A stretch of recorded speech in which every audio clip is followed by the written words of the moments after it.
आगुर थला 3 टंका तापर 5 टंका ଏବେ 10 टंका एबे 20 टंका चलजी ସେଇ ଯୁଗରୁ ଆଜିକୁ 20 ଟଙ୍କାରେ ପହଞ୍ଚିଛି ମୁଁ ସେତେବେଳେ ଯେ ଆଖୁ ପେଡ଼ୁଥିଲା କଷ୍ଟ ହେଉଥିଲା ତ ଏକ୍ସପ୍ରେସ୍ ଆପଣମାନଙ୍କୁ ସ୍ୱାଗତ ଜଣାଉଛି ପ୍ରଥମେ ସମସ୍ତଙ୍କୁ ଜୟ ଜଗନ୍ନାଥ ଆପଣମାନେ ଦେଖିପାରୁଥିବେ ଏପଟ ହେଉଛି ଆମର କବରଖାନା ପାଖରୁ ଆମର ସପ୍ଟେସନ ଡେଇଁଲେ ଆମର ଆସିକି ଆମର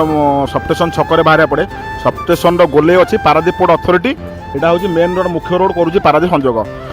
ମୁଁ 2014-15 ମସିହା ପାଖରୁ ଏଇଠି ସେ ଆଗରୁ ହାତରେ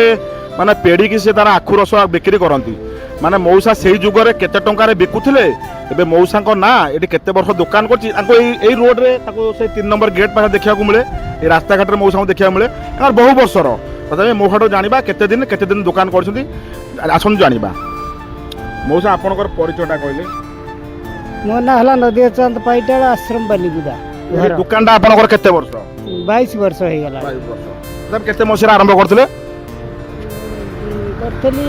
बात्या हैतरा 2025 रे तो 24 1999 हां 1999 ଦୋକାନ ହେଇଥିଲା ବାକି हां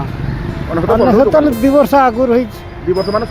माने 25 वर्ष गला इंदो बात्या हां तो बात्या पर वर्ष करछि व्यापार ଆଖୁରସଟା ରେଟ୍ କେତେ ଥିଲା ସେତେବେଳେ आगुर थला 3 टंका तापर 5 टंका ଏବେ 10 टंका एबे 20 टंका चलजी ସେଇ ଯୁଗରୁ ଆଜିକୁ 20 ଟଙ୍କାରେ ପହଞ୍ଚିଛି ମୁଁ ସେତେବେଳେ ଯେ ଆଖୁ ପେଡ଼ୁଥିଲା କଷ୍ଟ ହେଉଥିଲା ସେତେବେଳେ କଷ୍ଟ ହଉଥିଲା ଏବେ ଏବେ କ'ଣ ଆରାମରେ ତ ଲୋକ ନାହାନ୍ତି ଆଉ ବେପାର ତ ସେମିତି ହଉନି ତ ସବୁ